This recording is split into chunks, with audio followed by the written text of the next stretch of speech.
নতুন রূপে আবারও সবাইকে চমকে দিলেন এসপি পলাশ সাহার স্ত্রী সুস্মিতা সাহা।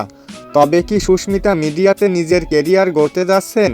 6 মাস পর আড়াল ভেঙে জনসম্মুখে এসে সেটারই জানান দিয়েছেন এসপি পলাশ সাহার স্ত্রী সুস্মিতা সাহা। এবার সুস্মিতা একটি বিউটি পার্লারের প্রমোশন করেছেন।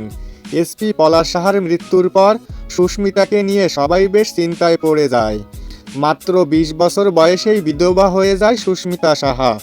গোটা একটা জেনারেশনকে কাঁদিয়েছিল সুস্মিতার এই ঘটনা। আর হয়তো মেয়েটা স্বাভাবিক জীবনে ফিরতে পারবে না, হয়তো পাগল হয়ে যাবে, এমনই অনেক মন্তব্য করেছিল নেটিজেনরা। কিন্তু 6 মাস পর আড়াল ভেঙে জনসম্মুখে এসেছেন পলাশ সাহার স্ত্রী সুস্মিতা সাহা। আর সুস্মিতার এই ফেরা দেখে সবাই ভীষণ চমকে গেছেন। 6 মাস পর আড়াল ভেঙে একটি কাপড়ের প্রমোশন করেছেন সুস্মিতা সাহা। সুস্মিতার পরা সেই কাপড়টি মুহূর্তেই স্টক আউট হয়ে যায়। এরপর আবার সুস্মিতা একটি বিউটি পার্লারে কিছু সার্ভিস নিয়েছেন, আর সেই ভিডিওটি রীতিমতো ভাইরাল হয়েছে নেট মাধ্যমে। সুস্মিতার চেহারাও যেন বদল এসেছে, এখন সে অনেক হাসি খুশি থাকে। হয়তো পলাশ সাহার সেই ক্ষতটা এতদিনে সেরে উঠেছে।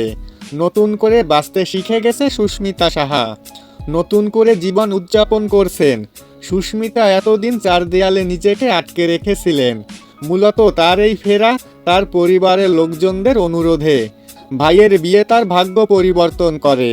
সেই সময় তাকে ঘর থেকে বার করার চেষ্টা করেন তার পরিবারের লোকজন। সুস্মিতাকে শপিং করতে নিয়ে যায়, পার্লারে নিয়ে যায়। এরপর থেকে স্বাভাবিক হতে থাকে সুস্মিতা সাহা। তো বন্ধুরা, সুস্মিতা সাহার এই বদল আপনাদের কাছে কেমন লাগলো?